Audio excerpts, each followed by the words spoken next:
The game is way more fun when there's more money involved and less critical pressure, if you're still willing to play it. I enroll everybody into the vision, and then I say, this is what we're going to do. This is how we're going to do it. This is why we're going to do it, and this is what's in it for you if we do it together. And then I get the out of the way.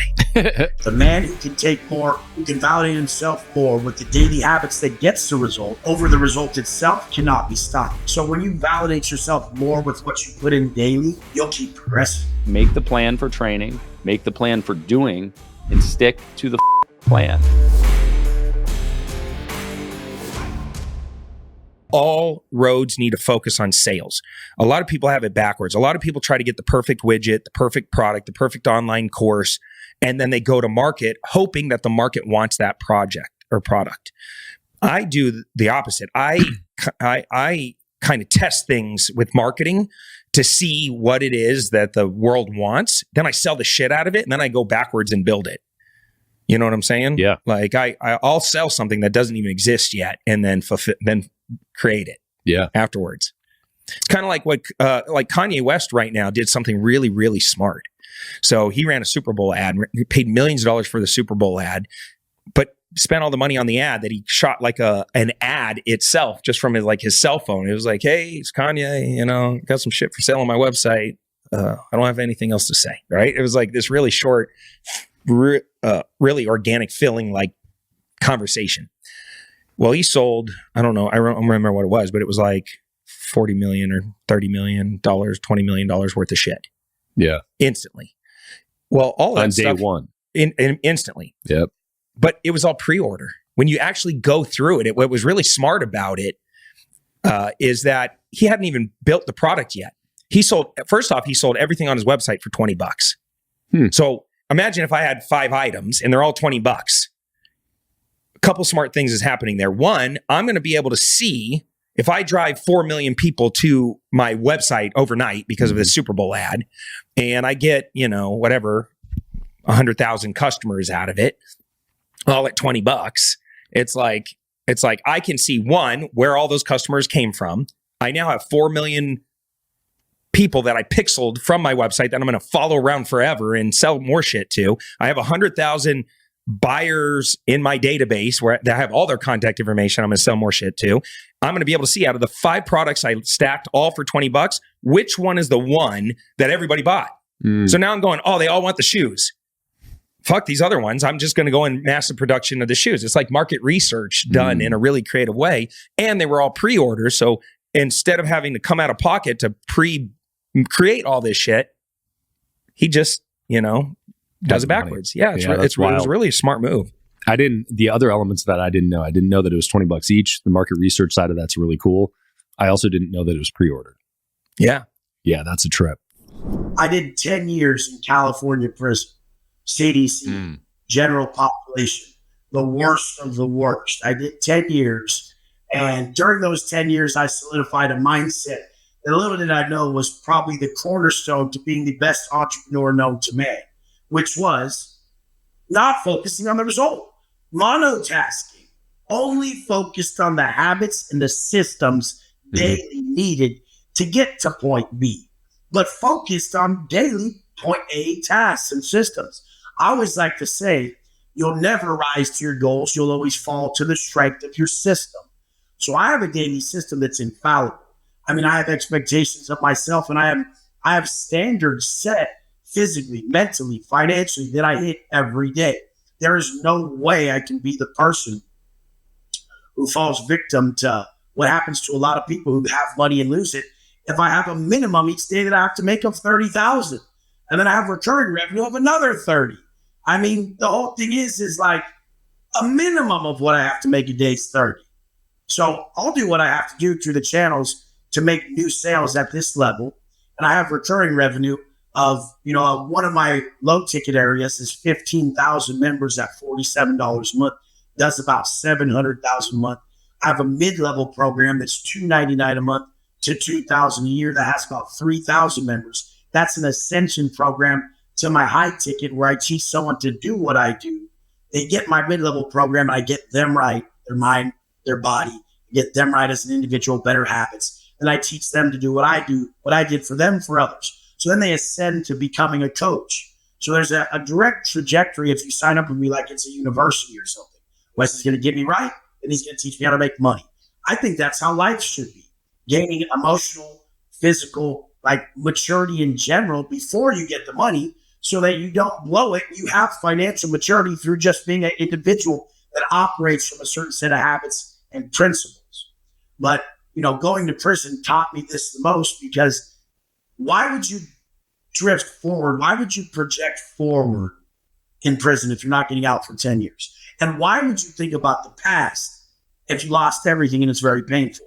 You have to stay focused on the exact moment. And I like to tell people, the man in prison, the man who can take more, who can validate himself more with the daily habits that gets the result over the result itself, cannot be stopped. So when you validate yourself more with what you put in daily, then the actual end result in prison progresses. If it's too big, most people get demoralized and never start. And if it's too small, it doesn't create enough fire inside you to feel like you actually have to drive. So it's got to be something in the middle. And for me, this type of thing of, oh yeah, I know how to ride a bike. I can ride a bike across the country. Sure, I can just run up this mountain. I know how to run. I know how to climb up a mountain. It's just moving, but as you start to, and I think that the point there is that you don't have to have all the answers on the front end. You just need to know that you can start the journey and put together the pieces, and maybe it's possible. And the other thing is, you need to fucking start. A lot of people, it's very popular when people want to run a marathon to follow a marathon training program. And when they do that, and there are a ton of these out there. I mean, you Google marathon training program, most of them are basically the same. And the people believe that they have to do that training program to do a marathon. Well, the fact of the matter is, basically anybody on the planet can get off a couch with no experience and make their body move for 26 hours, or for 26 miles rather. Now, how long it's going to take them and how much it's going to suck afterwards is really variable, but they have the capacity to do it. And I bring that up because there are a million different paths, from zero training and prep to just go make yourself do it mentally, to create a large training plan that is tried and true and tested. Both of those can get you to the outcome of finishing that race. And so I think I think there's a lot to like pick a path and just run that fucking course, right? The largest mistake that I see with entrepreneurs in my age group that I grew up with in sales or grew up with in entrepreneurship, and they started something when they were 30, is that they changed their fucking path 15 times. And when I meet people that I knew when I was 30, I'm 43 now, and they're like, oh, what are you doing? And I'm like, easy pay direct. And they're like, oh, you're still doing that payment thing. And I'm like, yeah, motherfucker. And we're still growing, 20 to 50% a year. What the fuck are you doing? And some of them are destroying our growth, right? Some of them are way more focused than us and have gotten way further. And some of them changed their plan a bunch of times. And so, one of the lessons with endurance is like, make the plan for training, make the plan for doing, and stick to the fucking plan. I'm the type of person, if I really drove to work 9 to 5, I would drive way before traffic, work out by my work, and then go to work. If I was that person, that's what I would do in prison. Basically, I would get up before traffic, brush my teeth, do a quick workout, use the bathroom. And if you're in a cell, you still want to be up before the traffic your cellie's going to do at the toilet and sink. So if you want to use it first, you want to wake up and have someone there, you get up before. So I always get up before so I could spend my time with myself in the morning. That turned into a quick workout in the morning. That turned into reading positive books and quotes, and then journaling in the morning. This turned into something crazy because I realized later I'd wake up at 2:45 a.m. I would do my morning stuff. I'd be on my rack at 3:40 a.m. and I'd be writing in my journal and reading at 3:40 a.m. because the cops walk at 4 to count you. You have to be ready, or most people are sleeping. but I have to be sitting there ready to be counted. I realized later that there's a significance of 3:40 a.m. And if you look up like Sadhguru or Joe Dispenza, they'll say with the circadian clock at 3:40 a.m. exactly, you're most aligned with your purpose on this planet. Whether that's true or not, I don't give a fuck if anyone believes it. The thing is, I wrote the craziest shit that I've ever wrote at that time, and it brought me here in life from where I was. That's all I ever want someone to do. All I ever want someone to do is say, I was here. I operated from these thoughts, these actions, this energy, and I got here. So I aligned my thoughts, actions, energy with this outcome I got. When I fully changed my life, it was because I got high again in prison. I drank a little bit of prison wine.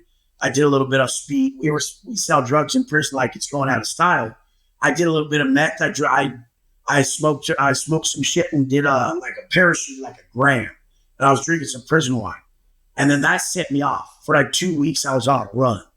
That run turned into me beating the dog shit out of my bunkie. And I beat him up in the wrong area because it's real racial in California. And so my people had to discipline me and whoop my ass. And then so once I got my ass whooped and I was coming down on drugs, like my nose was like fucked. It was like broken, still crooked. And I just sit there like some beat up bitch. And everybody walked by me. And listen, when you get your ass beat, everyone's like, oh, you pussy. Like, I thought you were better than that. And it's just some shit. It's like real demeaning. It sucks. And then I just like, I'm never being weak again. Mm-hmm. And they're like, I could get my ass kicked, but I'm never being weak again. Weak with my choices. I'm not being weak for vices. I'm not being weak for anything. So I just chose strength. And what was strength in my book? Strength was restraint. Mm-hmm. Because caving to all the stuff that made me weak was my only problem. I'm physically strong, but I was weak with restraining myself. So now I saw the real success, quotation, like how to really become successful. And it was restraining yourself from everything that's keeping you from what you already are. For me, I knew that I shouldn't be in the meetings. I knew that I was the problem in my business. This is why I documented and systematized everything.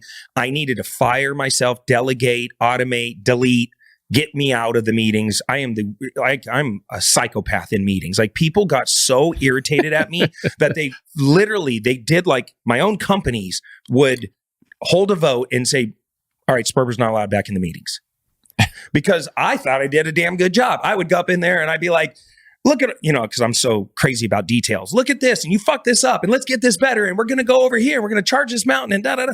And then I'd leave thinking I did a great job, and then it was pure chaos for the next 6 hours. My whole company was like in shock. And I didn't even realize like that I was the problem. And so I flipped the model to, okay, fuck this. I'm just going to overspend on people I cannot afford and have them tell me how to run this business. And once I finally started thinking like that, the other businesses got better. And I also got really good at forming partnerships. I used to be scared of partnerships. Now partnerships are like the key to my whole entire world. Is I find phenomenal humans that are very talented, much better than me, to run those different divisions. And I tell them, I'm normally the guy that starts it, right? I'm like the visionary, the glue. So I enroll everybody into the vision. That's my skill set: sales, persuasion, influence, enrolling. And then I say, this is what we're going to do. This is how we're going to do it. This is why we're going to do it. And this, what's in it for you if we do it together. And then I get the fuck out of the way. So first of all, this endurance event was during one of those flatter years. And so it was during one of these times when we weren't growing as much. And it was a distraction in no uncertain terms.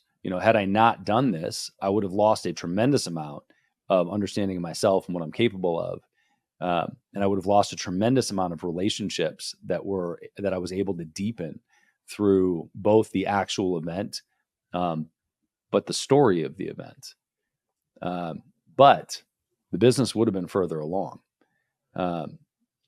Or this taught me lessons that I can apply directly to the business. And after doing this, allowed me to drive the business more. I don't know.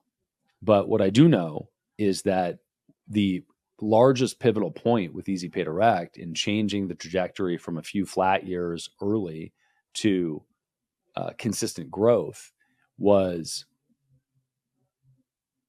refocusing on the basics And I was talking to a coach of mine about sort of the client experience. And we're very deliberate about looking at our client experience from the initial ad they see, or a referral that brings them in, or article that they read. A ton of our business comes from SEO and partnerships, all the way through to what their experience is after they've been with us for a year. And that client experience had some gaps. And I was talking to my coach, and I was kind of waiting for my operations person to do some of these things and plug some of these holes, and it wasn't happening. And part of that's just me not doing effective leadership, not being good enough at it. And obviously, I wasn't getting what I wanted to or expected from the operations person, but as a leader, you have to own that shit. And my coach said, "How long would it take you to just do it yourself?" I was like, "I don't know. I mean, like, I'd have to drop all other priorities." He was like, "Well, how important is it?" And I was like, "It's pretty fucking important that we have a clean client experience to convert clients and take care of them." So, and I said, "It'd probably take me 2 months, 3 months." And he said, "Okay, well, why don't you refocus and just do that?" And so we did. And that refocusing on that client experience was the catalyst to move from a few flat years to this accelerated growth curve of, initially it was 50, 60, 70% a year. And then as we got bigger, those increases are tougher, but that was it. It was refocusing on the basics. A lot of people, they don't understand that. They go seek knowledge. And what are they doing when they're always seeking and seeking and seeking? That's horrible. They're saying, I am not. What if you knew you already were and humans were perfect? And we were so instinctual, and we were so elevated and so conscious, but everything of society was what was holding us down. And then you got a process like Wes Watson, and you got up, and the intention of your wake up, the intention of your workout, the intention of everything was a removal process, removing everything from keeping you from being that conscious being you already are. So everyone wakes up in the morning, they think they're finding something by doing an ice bath and all this shit. I'm like, no, that's a removal process of all my lesser negative, low frequency traits and emotions. So I remove all that. And by knowing it's a removal process, not a seeking or searching, then I'm saying we've always been. So it's a complete different rephrasing and definition. And you're already perfect. We just have to remove all the shit that you've learned, and you'll continue to learn throughout each day. And it'll become a part of you through habitual construction that keeps you in those limiting beliefs. And so what you did in prison was focus on yourself. And ultimately, by focusing on yourself and getting better as yourself, other people saw that and attracted these people to you to contribute in that way. You have the best question. You lead up so well. I'm just saying, because look at this. Like, by you saying that, it goes right into the best shit ever. Self-actualization. Self-actualization is what most people are in the phase of. And that's okay.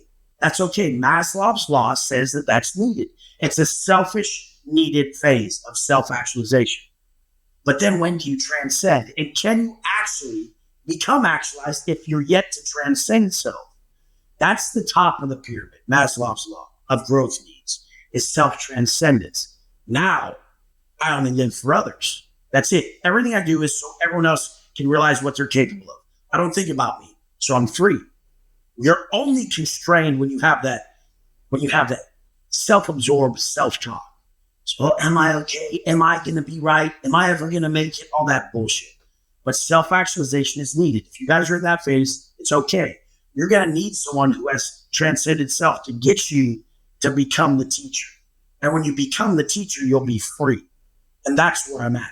I don't give a fuck about me. Fuck Wes Watson. I don't give a shit.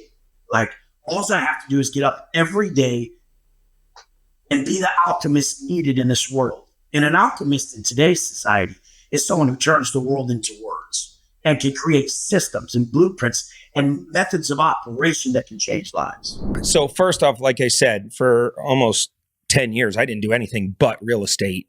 It was 8 or 9 years before I even started dabbling in education. And so I am a big fan of staying focused, like starve the ponies, feed the stallions. Like that's the mantra of an entrepreneur.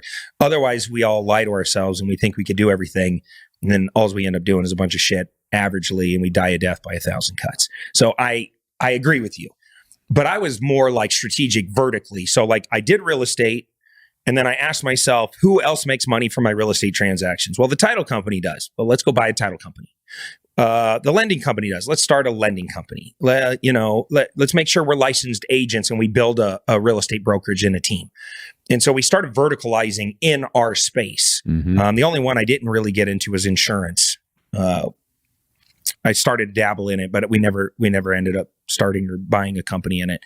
So that was my first start in online education. I was teaching real estate investors and building software and data, selling to real estate investors, which was also in the vertical of real estate investing. So I never I wasn't doing real estate and then I jumped over to a whole nother industry. Sure. I was building my empire in the space because I knew that space very well.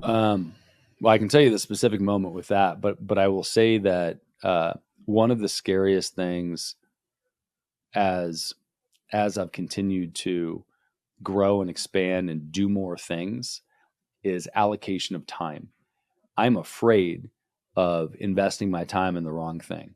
I'm afraid of wasting time. It seems like the worst mistake that I could make is to piss away time. But what comes with that is paralysis, is this idea of shit, I don't want to invest 3 hours doing something or 3 months when I'm not sure what the outcome is going to be. And that has hit me much harder as the value of my time has increased a lot.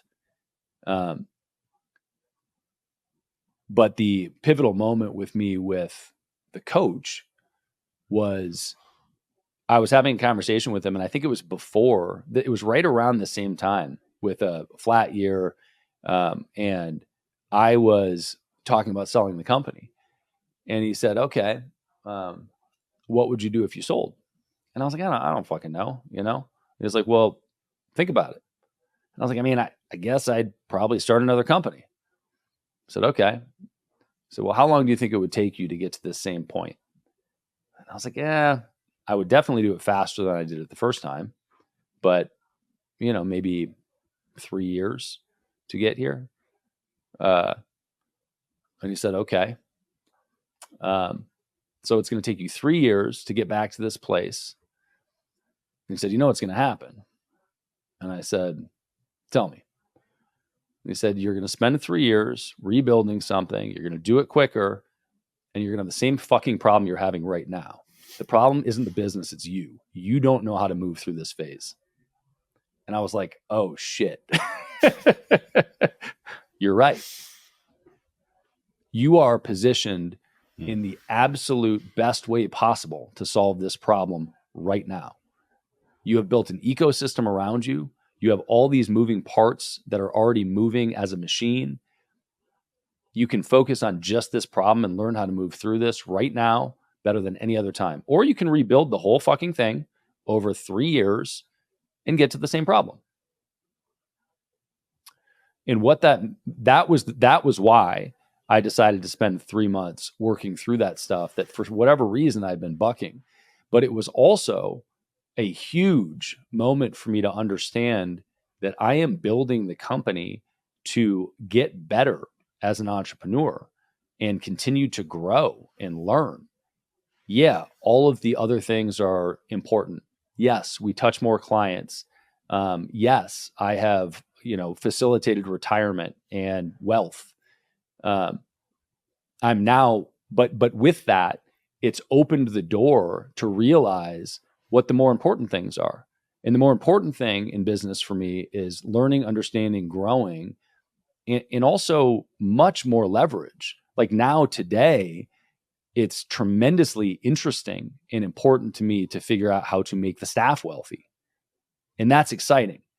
And I had heard that from entrepreneurs before and heard that was their focus. And I really thought it was lip service. But it took me getting to a certain place before that became a priority for me. And now I'm waking up multiple days a week thinking, how do I get them super excited about building wealth inside the walls of Easy Pay Direct to set them up forever? I should never be the guy with the answers. As the owner of a company, I shouldn't roll into a meeting and say, all right, guys, here's what we're going to do. Like the main vision is this is where we're going. Like I have clarity on like, we're going to do this business and we're going to hire these teams and we're going to do this stuff. But the technical details down upstream, I should not be involved in like all the details on like making it happen. So for instance, me getting kicked out of all the meetings, me showing up to meetings and looking at like my C and B squad that I thought these are people I can afford at the time. And I'm realizing I know more than all you motherfuckers. Why am I the one with the solution to the problem? You should be telling me what to do, not me telling you what to do. So it was me just failing with the wrong people and getting pissed off and being like, okay, here's what I'm going to do. My job as an entrepreneur is to recruit the greatest talent and humans possible and put them on the team, find the right seat on the bus for them, get them in alignment with my vision, their vision of the future, point them in the right direction, give them the resources and training they need, and get the fuck out of the way. So, like for instance, take a great operations guy. Maybe I can afford a $80,000 a year operations guy, but I really want to get the $150,000 a year operations guy. Mm-hmm. Most people would say, well, we can only afford the 80K person, so let's pull the trigger. It's a good enough candidate. Let's try them. Yep. I immediately go, fuck that. Let's get the $150,000 to $200,000 a year operations guy that we cannot afford. Let's, that person has already been running in a business that's doing $10+ million a year. We're at $2 million. The 80K guy has only done $2 million a year businesses. They're at the same fucking level as us. Like, no, let's stretch. Because the way I think about it is hire slow, fire fast, give them the resources they need. If they suck, they're 2-3 months in before I'm sitting them down going, how the fuck do you not know what to do? Right? Like, you now had enough time to get to know our world. You should be making progress at this point. And just think about it. Any person, doesn't matter where they are in your organization, if they make $20 an hour and I'm paying you $20 an hour, because we're in a capitalistic system, you're producing me $80 an hour worth of value, or you're fucking done. Like, you're fired. I should never be in a situation where all of the revenue from that $20 an hour person goes back to that person. Beyond a Million is brought to you by Easy Pay Direct. If you're an entrepreneur and you are still using a product like Stripe or PayPal to accept payments, it is time to find out why the largest names in your industry would never consider doing that. Check out easypaydirect.com/BAM to find out more. With an important role like operations, would you rather have a mediocre person in the role or no person in the role? Why would there be no person in the role? Because if you have a mediocre person and you're in pursuit of a great person, there might be a gap. Well, a couple things. In my organizations, my hiring machine, it never shuts off. A lot of people go, all right, we got a position. We got to fill it. Let's ramp up the marketing and put out the ads on Indeed and LinkedIn and all this stuff. And let's go find somebody for it. Once I find that person, I put them in there. I just keep the ads running in perpetualness in perpetuity. Nice. Yeah. We both got there. Whatever. You get what I'm saying. And that's because I always want that same better candidates coming through the door. And I literally would parade them by the other operations guy. Be like, hey, here's another operations guy. You want to have a meeting with them? See if they're a good fit for our organization? What's he going to do? Whatever the fuck we need him to do. Take us to the next level. Maybe take your job. I don't know. But whatever. I want the best talent, always seeing that there's great talent coming, so they're always gunning. And so that's number one. I don't think I would be in a position where there's nobody in the spot. And if there was somebody mediocre, I would keep hustling as hard as I could to fill that role with a better person. Yeah. Before you got rid of them, or? Yeah. Like, I don't think there's ever been a situation where I've just outright fired somebody. If they lie to me or steal from me, they're fired on the spot. Yeah. Right. So like those are non-negotiables for me. But I've never been in a situation where like this space was just empty unless I screwed something up and they left. Or I had one guy pass away who was a phenomenal marketing guy. Oh my God. That was very hard on our company. Like, our whole company felt that one. But that was the only situation I can ever think of where it was like we weren't prepared. Okay, so what was your size or scope when you had this huge mindset shift? I was probably at like the $3 or $4 million a year mark. You know, we were doing well. Yeah. Money was coming in fast. We were scaling every year. We were making $1 million or $2 million more than the previous year. So we just kept growing and growing. And it's not like today, like online education today, you can go from 0 to 40 million in like 2-3 years pretty quickly because the blueprint and model is now there. And if you have a really strong organic social brand, you can scale very fast with online education. When I started, there was no framework. It was like me grinding it out, trying different things to see what works. So I was the trailblazer on the front end of it. So we would do 2 million next year, we do 4 million next year, 6 million. And we kind of stair stepped up like that. And then we finally, around the 6th or 7th year is when we finally like launched. But yeah, I think just listening to this podcast, take a note and just realize your job as the lead entrepreneur is you are the official enroller of your company. And you need to force your people to hire the best and constantly push yourself way outside your comfort zone. Your CFO, if you're trying to go to 50 million, your CFO should be a $50 million a year CFO. Not the guy who's never done that before, but you can afford. Yeah, I love that. I mean, that's a good takeaway, I think, for a lot of people. Do you think that you should, as a bootstrap entrepreneur, do you start by hiring people that are more expensive than you can afford, or do you wait until some point to do that? Yeah, I would say if you can't afford them, give them equity. If you're just starting and you want to do the lean entrepreneur startup, give people equity. Don't be scared to give very highly talented people equity. Being prepared is like moment to moment, possessing the traits and the habits of someone who can see and sees an opportunity. A lot of people don't realize, they're like, there's no opportunities. I'm like, you're not prepared to grab them. Like if you were in top tier A1 shape, you could just go online and take pictures of yourself and sell a fitness program real quick and make millions. But you're not in top tier shape. And that was your choice. You're not prepared. I mean, if your dream girl walked up and you were prepared enough with the confidence of who you are and your ability to go talk to her correctly, you could get her. I can get anything I want because I'm prepared to grab it. I'm prepared to get it. And I mean, I'm always preparing more for maybe life events that could derail you by having a process that strengthens me each day. But mainly it's moment to moment, preparing with living at the correct frequency, the correct mindset, that PMA, correct mindset at a high enough frequency so I can actually see, because in all reality, the world is not as it is, the world is as you are. So if you are in a great place, you see opportunity all around you, and you can create an opportunity out of anything, as I did in prison. I'm like, I need a phone. Like, there's no phones right now. I'm like, okay. My buddy worked in maintenance. I'm like, okay, you do the shipping in here of parts that come from other places. Okay, you're gonna reroute that part to your house. And at your house, your brother's gonna stuff that part, open it up and stuff it with cell phones and a bunch of stuff. And then when it comes here, you're gonna make sure you open it. And you get to it before the people at the facility.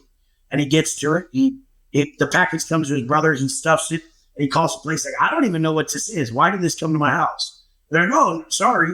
And then they don't tell the facility it stopped at this address, and it goes to the prison. And now it's filled with cell phones and tobacco and drugs and everything.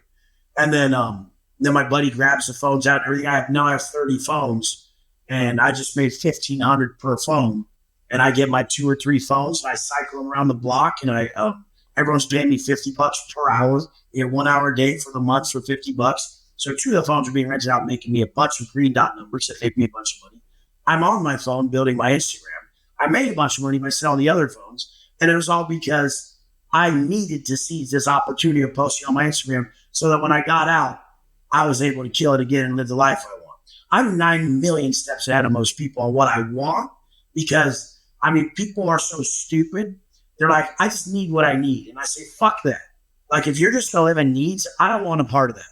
And people are like, why do you need so many cars? I'm like, it's not about what you need. I've made it to wants. And I've always made it to wants in my life. Mm-hmm. When I was in prison, I wanted the most food. I wanted the most protein powder. And I would get it because it's healthy to want and to go get. And a lot of people just accept, and they take the hand they were dealt. And that's just not me. Real estate has two huge values: cash flow and tax benefits. And I realized I'm not even actually doing real estate. It's like an agent, a real estate agent saying, I'm in real estate. No, you're not. Mm-hmm. You're a transactional guy that is involved in a real estate transaction, but you don't own the real estate. And when you're wholesaling, you don't own the real estate. And even though when you're rehabbing, you do buy the real estate, it's only for a very short amount of time. So I needed to start keeping rental property. And that's my $600,000 tax bills woke me up of like, hey, you got to start keeping some of this. Because with real estate, you get something called depreciation. Mm-hmm. And like the building we're sitting in right now, I paid $4.25 million for this building. When I bought this building 2 years ago, I would have owed about, a couple $1 million in taxes because of my earned income from my other businesses. When I bought this commercial building, I had a choice. I had the money set aside to pay my taxes. I could have just gave the money to Uncle Sam. Right. Let's call it $1 million. Let's say I owed $1 million to Uncle Sam. I could have paid the money to Uncle Sam, or I could go buy a commercial building that my companies can run out of because we're paying either rent or a mortgage anyway. We need a place to run our companies out of. And by the way, everybody listening, the point of owning a business is to own the real estate that the business operates in. You do not want to be somebody who owns a business that rents your office space. If you can avoid it, you want to own it. And here's why. So I would have had to owe $1 million anyway. So instead, I put $1 million down on this commercial building. I go get a loan. My mortgage is $25,000 a month. Okay. This is an 18,000 square foot commercial space. I'm using about half of it to run my businesses out of. I rent out the other half for $21,000 a month in rental income. So now I'm almost running my businesses for free. I have 5 businesses running out of here. Collectively, we pay $4,000 a month to do that. Yeah. At the same time, I turned one of the spaces in this into another business, and I turned it into an event center. Now, one of my companies uses event centers, so I needed that kind of a space anyway. But I actually turned it into something that anybody in the public can rent, and I started Event Center for Rent. This month so far, that little event center, 3,300 square foot event center, brought in $62,000. Damn. So one of the spaces I turned into another business that's bringing in tons of cash. So now I'm actually positive cash flow on this asset. Yep. And at the same time, I did what's called a cost segregation study on this commercial building, wiped out $1.9 million in taxes. Yeah. The cost seg component, unfortunately, is degrading right now in our tax code, right? It's been a strong play for the last 20 years, or I don't know how long. It's been a strong play the entire time that I have started to generate wealth, right? But now we're this year down to 60% of the write-off, and then 40, then 20, then gone. Do you have... That's for bonus depreciation. Yes, it is. That's for bonus depreciation. It's not for the real estate. They'll never get rid of the depreciation itself. So commercial real estate, you can depreciate over, I believe, either 39 or 37 years. I don't remember. It's one of those two. Something like that. 39 years. It's 39 years. And then residential, I believe, is 27 years. And so, there's normal wear and tear on every building. Yep. And so if you pay $1 million for the building, they give you 39 years to kind of write off that $1 million. So you can literally take $1 million divided by 39 and write that off against your earned income of that asset every year. With the cost segregation study, all we're doing is the cost seg study says, all right, what is the trusses valued at? What is the electrical switches valued at? What are the doorknobs valued at? And they literally line item almost every piece of the building, and then they assign a value to it. And then you can accelerate the depreciation in the first few years. So this is why real estate guys like Donald Trump don't pay taxes. And once that light bulb went on, it took me about, 5 years, 6 years, flipping real estate, making lots of money, paying crazy taxes, finally waking up and going, I'm so stupid. I'm in the real estate space. I'm not even using the benefits of real estate. And then eventually when I started my education company, because I'm also I own a development company called Green Elephant Development. I own a wholesaling business called Sell Quick for Cash. I have all these real estate businesses where I spend at least 50% of my time in real estate. In the eyes of the IRS, I'm considered a dealer.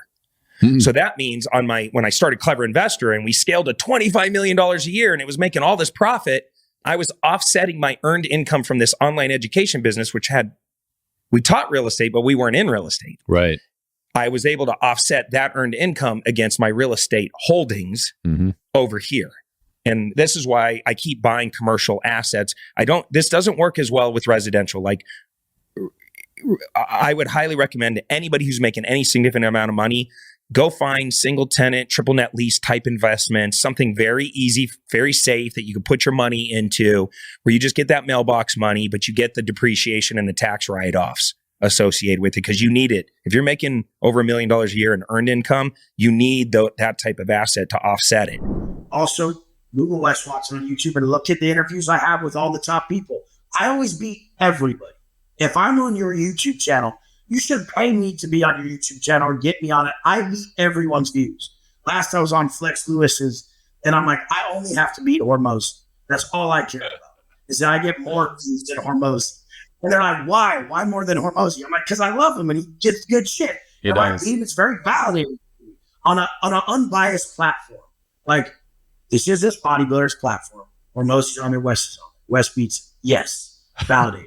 And then I go on Dan Fleischman's Money Mondays. And I beat Dan Bilzerian. Yes, validating. Like, you guys need to win and be validated by your wins. It is a competition. Being in a competition, the competition of making massive money and doing dope Twitter posts, Hormozi beat me at it. Dude, and the dude's jacked. Love that guy. He is a brain. He's awesome. And when he made this switch to doing more content, I'm like, yes, because I need content. I love when I stumble across something. That guy is like, not even tried and orchestrated and gave me a lot of stuff. And that's what I do to people. So I love that. I love that we're doing this. I love content that gets put out. Establishing the baseline comfort, right? I'm not, if you're looking at the hierarchy of needs, right? I'm comfortable. I'm not going to starve to death. I can retire comfortably. And so I look at what the next levels are. And one is, I'm 43 and single. And I have very deliberately through my life decided that I wanted to establish these things. First off, I wasn't willing to compromise on a partner. I wanted to make sure that the partner was not a misstep. I wasn't willing to, marry somebody early, have kids, and then get divorced 10 years later. Knew I didn't want to do that. The other is that there are different paths you can take with this that have different perks and drawbacks, right? You have kids when you're 20. By the time you're 40, they're adults, and you have like a new chapter of life as 40 with adult kids, and you're close in age, so you can relate. Very hard to do that part and also raise them wisely and raise them in a financially stable and secure environment. So I wanted to check those boxes first before going into that mode. But I'm very much kind of in that mindset right now. And to me now, it's the beginning of the game. The game is way more fun when there's more money involved and less critical pressure, if you're still willing to play it, right? A lot of people get complacent when they get to a certain point and just fuck around. And I've spent the last couple of years doing a lot of that. But, with a lot more resources, the game just becomes more fun. So my father, my whole family, immediate family are physicians. My father's a ear, nose, and throat doctor, retired. And he makes these, you've seen them, these crazy elaborate stained glass lamps. And these things take hundreds of hours to make. And it's his hobby. And he's notorious for saying when people are like, oh, will you make me one? Will you commission one for me? I'll pay you. And he's like, there is no way you could pay me enough for this to make any sense. This lamp would be way too expensive. That's not why I'm doing it. It's a hobby for him. It's a very expensive hobby. That will almost certainly never happen in my life. And the reason for it is that part of the game for me is figuring out how to make the hobby a capitalistic endeavor. And I know lots of people that feel like if you put a business model around it, it takes the fun out of it, and then it makes it no longer enjoyable, and it's a business. And I would challenge that person to think about a way to create the business so that it doesn't do that for you. You don't have to run a business to maximize ROI. You can run a business to other ends. But I don't see myself, retiring and checking out and having, shuffleboard tournaments in my retirement home. I see myself, not running a major organization, sitting on boards instead, and having sort of a hobby business project that's enjoyable to me in the future. And I think, you and I are very in line on kind of the experiential, environmental component of that, where like who you're around, the people you're around are amplified by the environment that you put them in and the circumstances that you put them in. And businesses that revolve around that kind of thing are sort of an interesting next chapter of life, because they're very difficult, time consuming. But if you're not focused on maximizing ROI or getting rich with them, that sounds super entertaining as the next chapter.